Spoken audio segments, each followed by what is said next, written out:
우리에게 주시는 하나님 말씀 봅니다. 시편 37편 3절에서 7절까지 말씀입니다. 시편 37편 3절에서 7절까지 말씀, 우리 한 절씩 교독하고 마지막 절은 다 같이 함께 읽습니다. 여호와를 의뢰하여 선을 행하라. 땅에 거하여 그의 성실로 식물을 삼을지어다. 또 여호와를 기뻐하라. 저가 내 마음의 소원을 이루어 주시리로다. 너의 길을 여호와께 맡기라. 저를 의지하면 저가 이루시고 이를 빛같이 나타내시며 내 공의를 정오의 빛같이 하시리로다. 여호와 앞에 잠잠하고 참아 기다리라. 함께 있습니다. 자기 길이 형통하며 악한 꾀를 이루는 자를 인하여 불평하지 말지어다. 아멘. 아멘. 예, 우리 다 같이 말씀 들고 함께 선포합니다. 잠시만요.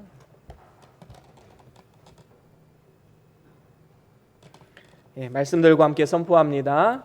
시작. 주의 말씀은 내 발의 등이요 내 길의 빛이 되십니다. 주여 말씀하옵소서. 주의 종이 듣겠나이다. 아멘. 아멘. 오늘은 시편 37편 3절에서 7절 말씀으로 하나님을 믿는 자세라는 제목으로 말씀을 나눠보길 원합니다. 우리가 믿음이라는 단어를 사용할 때 가장 중요한 것이 무엇이라고 생각하십니까? 큰 믿음, 작은 믿음, 그런 게 있을 수 있겠지요. 하지만 믿음의 크기는 중요한 것이 아닙니다. 진실한 믿음, 거짓된 믿음, 이 믿음의 질도 중요한 것이 아닙니다. 믿음에서 가장 중요한 것은 대상입니다. 무엇을 믿고 있는가? 바로 그 대상이 가장 중요한 전제 조건이지요. 여러분, 사기꾼을 진실되게 믿으면 어떻게 됩니까?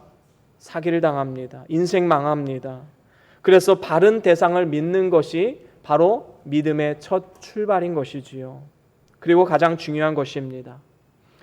우리 조상들은 대대로 하느님을 섬겼지요. 그래서 새벽마다 정한 수를 떠나놓고 비나이다 비나이다 천지신명께 비나이다. 하늘에 있는 막연한 존재, 귀신과 같은 그러한 잡신들을 섬기는 그러한 민족이었습니다. 그래서 하느님, 하늘에 있는 신을 막연하게 섬기는 그러한 삶을 살아왔지요. 그런 의미에서 세상에서 말하는 이 하느님은 우리 기독교가 말하는 하나님과 분명히 다른 존재입니다. 한글로 하나님이라고 번역된 이 이름은 너무나도 번역이 잘 된 이름입니다. 하나뿐인 유일신. 그래서 유일신이신 하나님을 믿고 섬기는 사람들이 바로 우리 성도들이지요. 그래서 우리 성도들은 성경을 통해서 이 하나님에 대한 바른 개념을 세우고 바른 믿음을 가지고 우리는 나아가야 되는 것입니다. 그러면 구약시대에 이 하나님의 이름은 어떻게 나타났나요? 창세기 1장에 천지를 창조하신 분은 히브리어로 엘로힘으로 나타났습니다. 그리고 하나님의 이름으로서 또 여호와, 야훼라고 하는 이 이름이 있는데 이 이름은 창세기 2장부터 등장을 합니다. 엘로힘은 무슨 뜻이지요? 지극히 높으신 분, 전능하신 분, 이런 뜻을 가지고 있고, 야훼라는 뜻은 스스로 계신 분, 불변하는 자라는 뜻을 가지고 있습니다.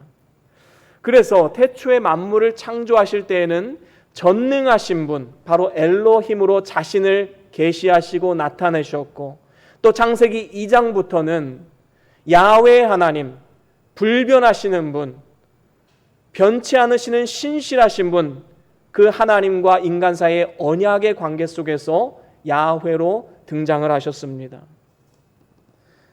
그리고 신약 성경에 들어서는 하나님의 이름은 헬라어로 이제 테오스라고 이제 부르게 되었지요.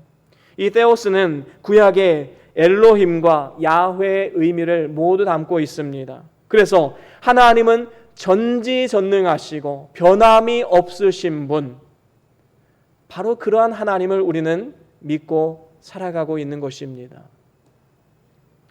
하나님은 여러 이름으로 자신을 계시하시고 현현하셨지만 하나님은 유일신 한 분뿐이십니다.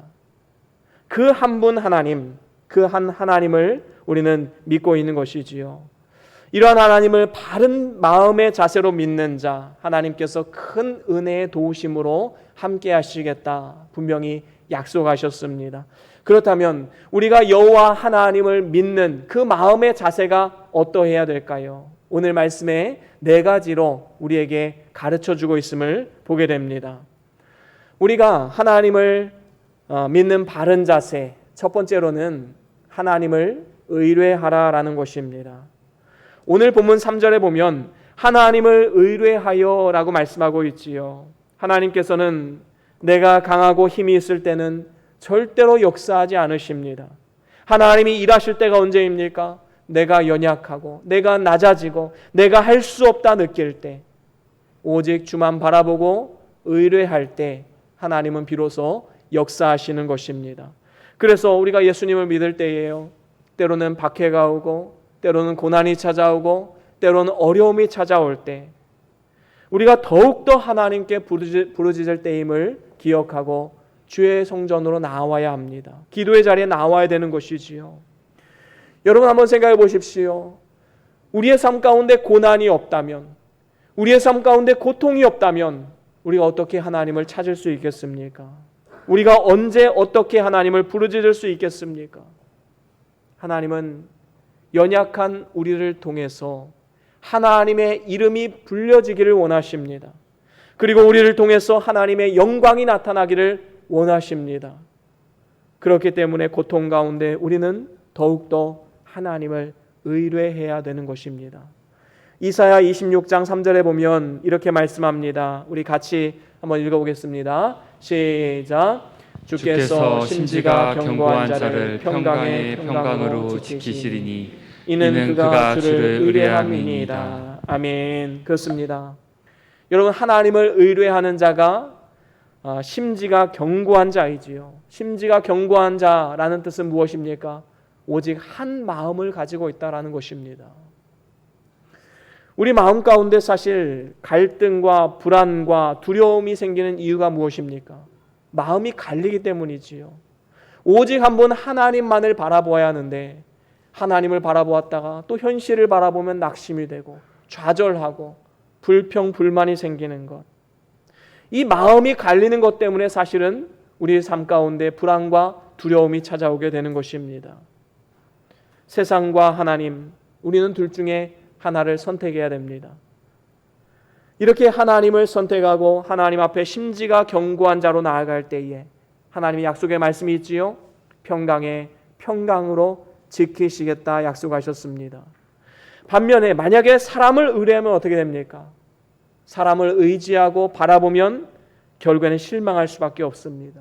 왜 그렇지요? 아무리 능력 있는 사람도 결국에는 연약하고 또 변하기 때문입니다. 사람의 마음은 믿을 수가 없는 것이지요. 그래서 우리는 오직 한 길 하나님만을 의뢰하며 나아가야 합니다. 여러분, 이렇게 하나님을 의뢰하며 나아가면 놀라운 변화들이 찾아옵니다. 먼저는 우리의 삶의 태도가 이제 선을 행해야겠다는 삶의 자세로 나아가게 된다라는 것이지요. 오늘 본문 3절에 보니까 여호와를 의뢰하여 선을 행하라 라고 말씀하고 있습니다. 여러분, 하나님을 의뢰하면 하나님이 새 힘과 능력을 공급해 주십니다. 그러면 그 힘을 가지고 뭘 해야 되느냐? 이 세상 가운데 나아가 선한 일에 힘써야 된다라는 것이지요.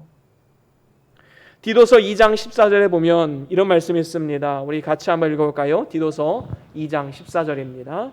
시작. 그가 우리를 대신하여 자신을 주심은 모든 불법에서 우리를 구속하시고 우리를 깨끗하게 하사 선한 일에 열심하는 친 백성이 되게 하려 하심이니라. 아멘. 여기 보면 하나님께서 자기의 독생자 예수 그리스도를 이 땅 가운데 보내시고 십자가에 내어 죽게 하신 이유에 대해서 나오지요. 그것은 바로 우리로 하여금 선한 일에 힘쓰는 하나님의 친백성이 되게 하기 위함이다 라고 말씀하고 있습니다. 여러분, 하나님의 친백성, 우리가 가진 이름이지요. 그런데 이 이름은 또한 우리의 삶의 목표이기도 합니다. 이 말은 어떤 의미일까요? 쉽게 예를 들어볼까요? 우리가 결혼을 해서 자녀를 낳으면 자연스럽게 우리에게 이름이 생깁니다. 아빠, 엄마라는 이름이 생기지요. 그러면 내가 아빠다운 아빠로 지금 살아가고 있는가? 내가 정말 엄마다운 엄마로 살아가고 있는가? 참 연약하고 부족한 모습을 보게 되지요. 그래서 이 아빠의 이름에 걸맞는 삶을 살아가기 위해서 우리가 열심히 노력하고 또 살아가는 것 아니겠습니까? 또 엄마의 이름에 누가 되지 않도록 열심을 다해 자녀를 양육하고 또 돌보는 것 아니겠습니까? 여러분, 우리에게 그리스도인, 하나님의 친백성이라는 이름은 이미 주어졌습니다. 하지만 그 이름에 걸맞는 삶을 살아가기 위해서 우리는 끊임없이 노력해야 된다는 것이지요. 그래서 삶의 방향과 목적을 여기에 두어야 합니다. 진정한 그리스도인, 그리스도인다운 그리스도인이 되기를 우리는 힘써야 되는 것입니다. 이를 위해서 늘 선한 일에 힘써야 되지요. 선한 일에 힘쓰는 하나님의 친백성 되기를 우리는 간구하며 나아가야 됩니다. 이렇게 하나님을 의뢰하는 자는 적극적으로 선을 행할 뿐만 아니라 이제는 성실한 삶을 살아가게 됩니다. 오늘 본문 3절 하반절에 보니까 땅에 거하여 그의 성실로 식물을 삼을지어다 말씀하고 있습니다. 여러분, 이 세상을 보십시오. 성실하지 않은 사람들이 얼마나 많이 있습니까? 거짓말로 식물을 삼는 사람들 얼마나 많이 있습니까? 하지만 하나님을 믿는 성도는 하나님의 성실하심, 하나님의 진실하심을 본받아야 합니다. 여러분, 이 성실함과 믿음은 불가분의 관계입니다. 절대로 떨어뜨릴래야 떨어뜨릴 수가 없는 것이지요. 우리가 믿음이 있다면 성실한 삶을 살아갈 것이고 성실함을 통하여서 우리의 믿음은 증명될 것입니다. 거짓된 이 세상에서 신실하게 그리고 성실하게 살려면 때로는 어려움과 고통이 있어야 되지요. 직장이나 학교에서나 정말로 믿음으로 살아가면 세상의 조롱, 세상의 핍박 그리고 고통은 당연히 따라오는 것입니다. 하지만 어떠한 상황 속에서도 우리가 하나님을 향한 성실함, 신실함을 놓지 않고 살아간다면 이 어려운 환경 가운데서도 하나님은 우리를 끝까지 보호하시고 인도하시는 분이십니다.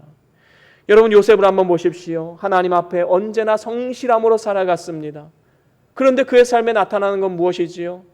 오히려 핍박과 고난과 매질과 감옥에 갇힘, 이러한 어려운 상황들이 펼쳐지게 되었습니다. 그런데 놀라운 것은 하나님은 요셉이 형통하다는 거예요. 인간적인 눈으로는 전혀 그렇게 보이지 않는데 하나님의 눈에는 그가 형통했다라고 지금 보고 계신 것입니다. 그래서 우리는 인간의 수단과 방법을 의지해서는 안 됩니다. 하나님을 의뢰하고 성실하게 살아가면 하나님께서 인정하시고 형통한 길로 인도해 주시는 것입니다. 이것이 바로 하나님을 믿는, 바르게 믿는 성도들의 삶의 자세인 것이지요. 그런가 하면 두 번째로는 하나님을 기뻐해야 합니다. 오늘 본문 4절에 보니까 또 여호와를 기뻐하라 라고 말씀하고 있습니다. 여러분, 세상 사람들의 기쁨은 어디에서 옵니까? 돈이나 명예나 자식 자랑이나 오락, 권세 이런 것에서 기쁨이 찾아오지요. 하지만 성도는 물론 이러한 기쁨도 있어야 하겠지만 더 중요한 것은 하나님을 기뻐해야 된다는 것입니다. 하나님 안에서 하나님과 동행하는 그러한 삶. 그래서 시편 43편에 보면 극락의 하나님을 찬양하리로다 말씀합니다. 이 극락이라는 것은 지극한 최고의 기쁨, 최고의 즐거움을 말하는 것이지요. 최고의 즐거움을 주시는 하나님을 찬양하리로다 라고 말씀하고 있는 것입니다. 하나님이 우리에게 극락이 되는 이유가 무엇입니까? 만인에게 생명과 호흡을 주시고 만물을 친히 다스리시고 은혜로 독생자를 보내주셔서 구원해 주셨기 때문에 하나님이 우리에게 큰 기쁨의 조건이 되는 것입니다.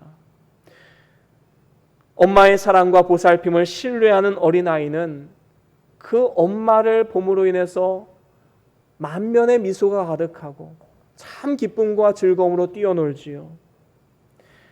이것이 하나님을 기뻐하는 자의 삶의 태도입니다.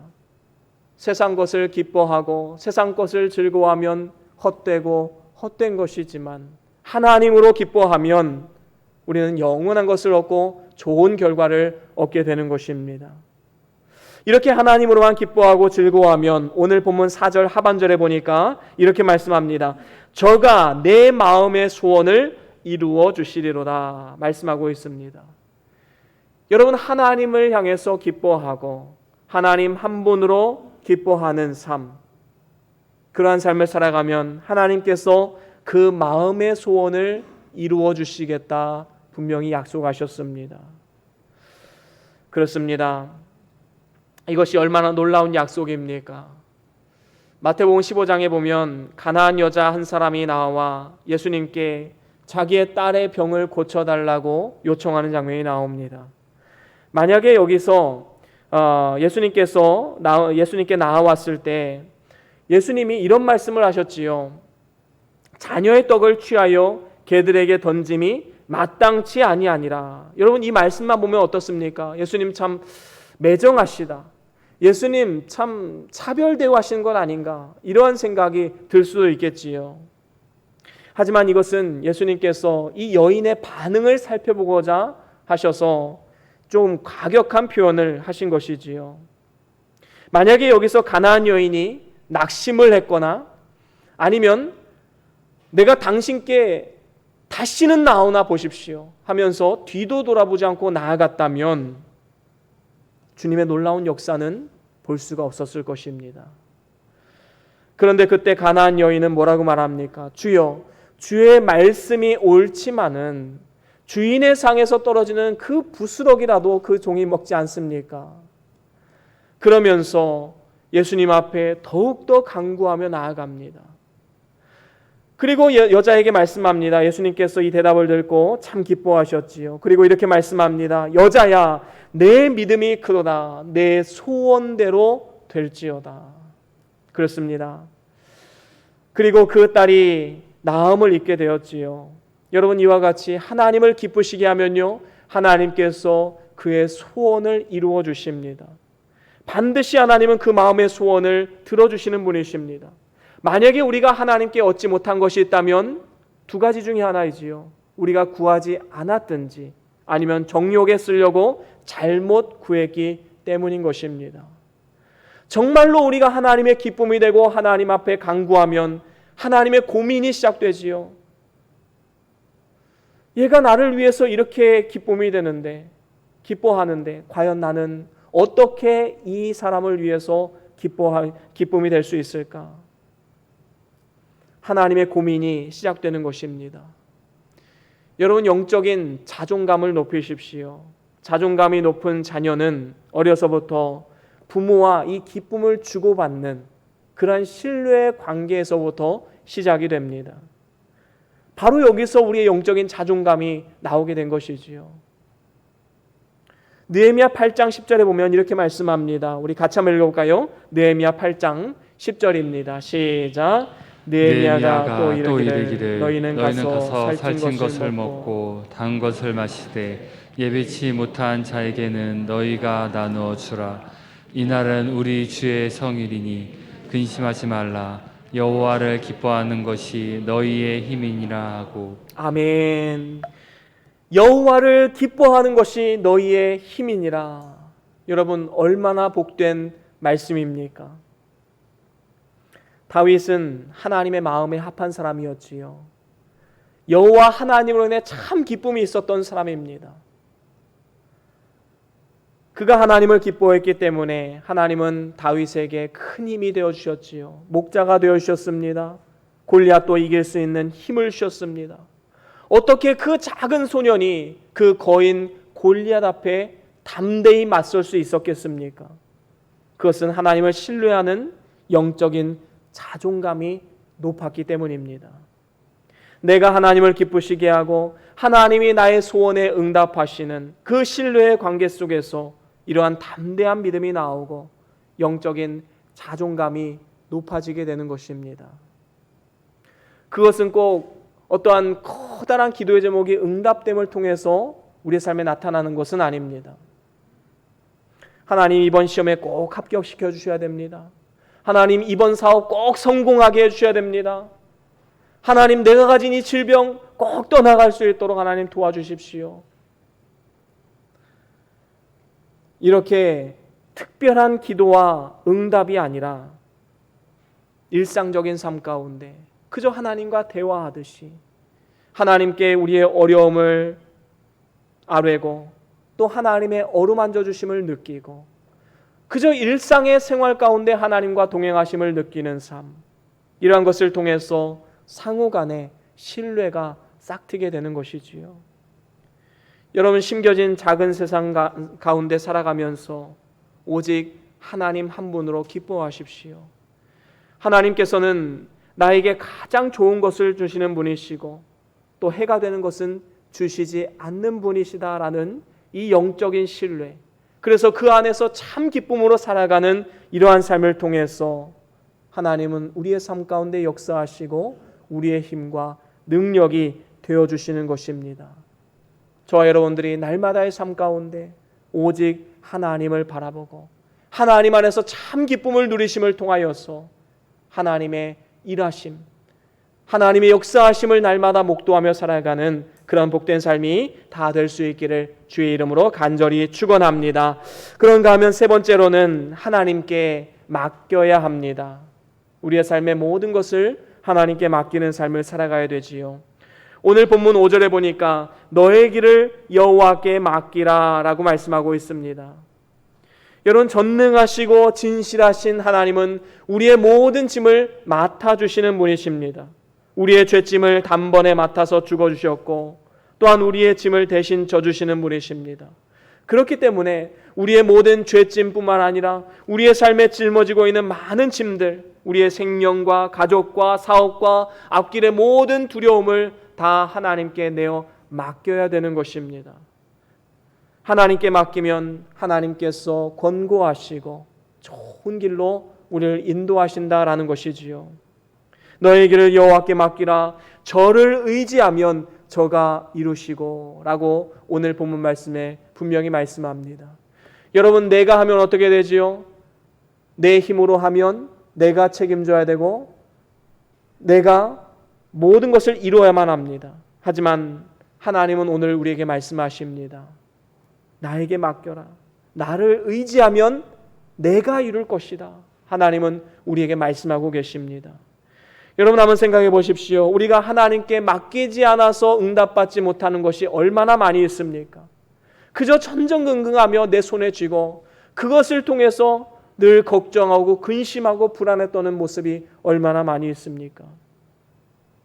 하나님을 바라보고 의지하는 자는 6절 말씀에 내 의를 빛같이 나타내시며 내 공의를 정오의 빛같이 하실 것이다 분명히 말씀하고 있습니다. 아무리 어두컴컴한 이 어두움의 환난을 만난다 할지라도 생명을 하나님께 맡기고 하나님을 의지하며 믿음으로 나아가면 하나님께서 의와 공의를 정오의 빛같이 우리에게 비추시는 분이십니다. 다니엘은 기도하면 사자굴에 들어갈 것이라는 이 시험이 왔을 때 어떻게 합니까? 생명을 하나님께 맡깁니다. 그리고 믿음을 양보하지 않았지요. 결국에 사자굴에 갇혔습니다. 하지만 하나님께서는 그 사자굴에서 다니엘을 건져내 주셨습니다. 그 의를 빛과 같이 나타내신 것이지요. 다니엘의 세 친구도 마찬가지입니다. 우상 숭배라면 풀무불에 들어갈 것이다 라는 시험을 받았습니다. 끝까지 믿음을 지키고 풀무불에 들어갔지만 하나님은 그 풀무불에서 다시 살리시고 그리고 정오의 빛같이 그의 영광을 나타내셨습니다. 그런데 중요한 것은 사자굴에 들어가서도 살아남고 풀무불에 들어가서 살아남았다. 여기에 방점을 둬서는 안 된다라는 것이지요. 왜 그렇지요? 살아났을지라도 다니엘과 세 친구는 결국은 늙어 죽었어요. 질병에 걸려 죽습니다. 죽음에서 살아났다. 하나님이 도우셔서 사자굴에서 살아남고 또 풀무불에서 살아남았다. 물론 놀라운 기적이지요. 하지만 더 중요하게 우리가 방점을 두어야 될 것이 있습니다. 바로 그것은 하나님께 맡겼다라는 것이지요. 그의 생명까지도, 그의 삶의 모든 것을 하나님께 내어 맡겼다라는 그 사실이 중요한 것입니다. 하나님께 맡기면 그 결과가 어떻든지 하나님은 합력하셔서 그의 의를 빛같이 나타내시는 분이십니다. 우리가 잘 알듯이 일제시대 때 주기철 목사님은 자신과 가족과 교회를 주님께 맡겼습니다. 그리고 신사참배를 거부하다가 감옥에 갇혀서 죽음을 맞이하게 되었습니다.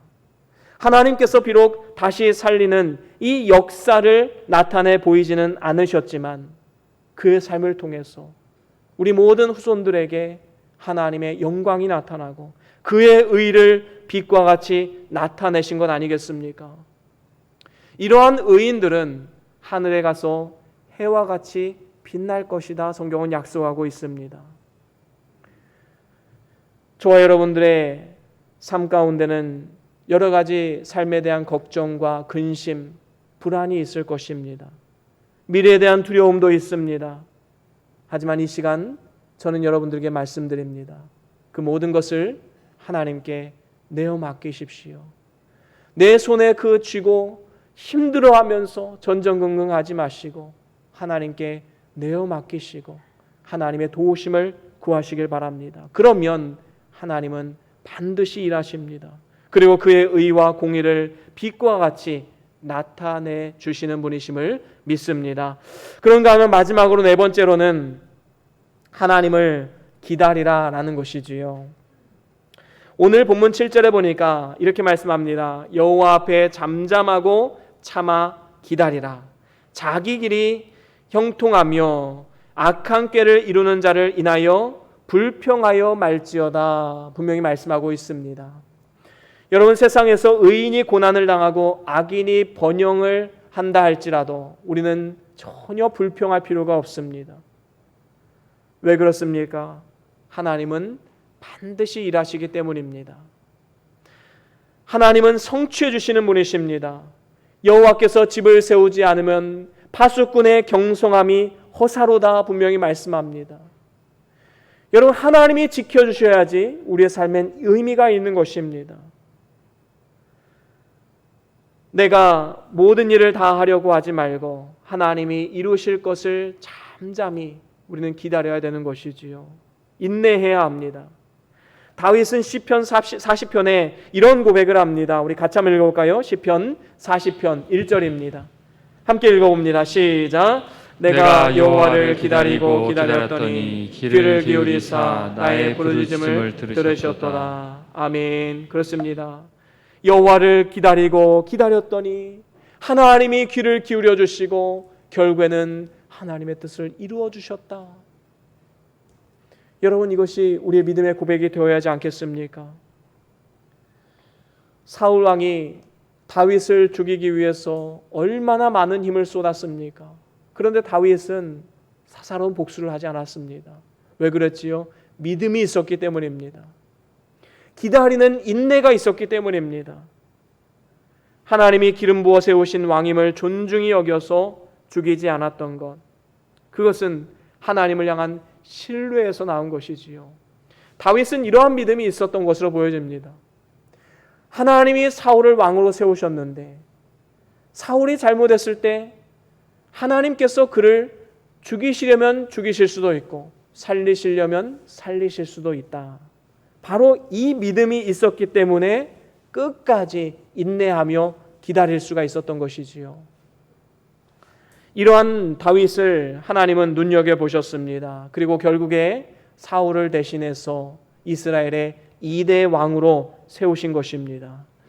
그렇습니다. 하나님께서는 모든 일을 성취하시되 하나님이 정하신 때에 성취하십니다. 그렇기 때문에 조급해하지 말고 우리는 끝까지 기다려야 되지요. 갈라디아서 6장 9절 말씀에 이렇게 말씀합니다. 우리 같이 읽어볼까요? 갈라디아서 6장 9절입니다. 시작. 우리가 선을 행하되 낙심하지 말지니 피곤하지 아니하면 때가 이름에 거두리라. 아멘. 우리가 하나님의 뜻을 행함에 있어서 끝까지 낙심하지 말고 인내하며 기다리는 것 너무나도 중요한 일이지요. 그러면 반드시 때가 이름에 거두리라. 하나님이 성취하실 것이다 라고 약속해 주고 있는 것입니다. 특별히 우리가 궁극적으로 기다려야 될 것은 무엇입니까? 바로 그리스도의 재림입니다. 오늘 우리가 신앙생활하는 이유가 무엇이지요? 우리에게는 천국 소망, 내세 소망, 그리스도의 재림 소망이 있기 때문에 오늘날 우리가 신앙생활하는 것 아니겠습니까? 만약에 이러한 것들이 없다면 우리의 신앙생활은 다 헛된 것이 되고 맙니다. 그렇기 때문에 우리가 한번 하나님을 신뢰하기로 마음먹었으면 그냥 그 자리에서 끝까지 하나님을 신뢰하고 나아가는 겁니다. 그저 현실에 휩쓸려서 하나님 안 계신가? 하나님 나를 지금 돕고 계신가? 나와 함께 하신가? 의심하고 좌절하고 포기해버린다면 우리는 아무것도 되지 못합니다. 끝까지 남들이 뭐라 하든 남들이 조롱하든 우리의 신앙 노선을 따라서 묵묵히 믿음의 길을 걸어가야 되는 것입니다. 예수 그리스도의 재림은 변함없는 성경의 약속이요 또 속히 오시리라는 우리 주님의 약속입니다. 그 날과 시는 우리가 알 수는 없지만 모든 징조를 볼 때 그날이 임박했음을 우리는 분명히 알 수 있습니다. 우리는 그 최후 승리의 영광의 날을 바라보면서 하루하루 당면한 현실 가운데 믿음으로 인내하며 끝까지 한 걸음 한 걸음 나아가야 될 줄로 믿습니다. 이제 말씀을 마무리합니다. 신실하시고 불변하시고 전능하신 하나님을 신뢰하며 나아가십시오. 하나님은 이해의 대상이 아닙니다. 신뢰의 대상이지요. 여러분, 내가 하나님을 다 이해하고 믿으려면 우리는 절대로 믿을 수가 없습니다. 어떻게 개미가 인간의 삶을 다 이해할 수 있겠습니까? 어떻게 반려동물들이 자신의 주인의 삶을 다 이해할 수 있겠습니까? 그건 불가능한 것입니다. 신뢰라는 것은 이해하려고 하는 것이 아니라 받아들이는 겁니다. 그리고 믿는 것입니다. 하나님은 우리를 위해서 놀라운 계획을 가지고 계신다. 여러분, 이 사실을 믿음으로 받아들이시고 하나님을 의지하고 신뢰하십시오. 이를 위해서 우리의 믿음의 자세가 어때야 되는지 네 가지로 살펴보았지요. 먼저는 하나님을 의뢰해야 되고 또 하나님을 기뻐해야 되고 또 하나님께 맡겨야 되고 또 하나님을 기다려야 합니다. 저와 여러분들이 이 네 가지를 꼭 마음판에 새기시고 하나님이 일으키시는 놀라운 일들을 우리가 목도할 뿐만 아니라 큰 은혜의 도우심으로 승리하며 나아가는 그러한 축복된 우리 모든 성도님들 다 될 수 있기를 주의 이름으로 간절히 축원합니다. 우리 다 같이 오늘 받은 말씀 기억하시면서 우리 잠깐 동안 기도하면서 나아갑니다. 어떠한 말씀을 들으셨습니까? 무엇을 깨달으셨습니까? 하나님의 음성입니다. 그 말씀 붙잡고 우리 잠깐 동안 함께 기도하면서 나아가시겠습니다.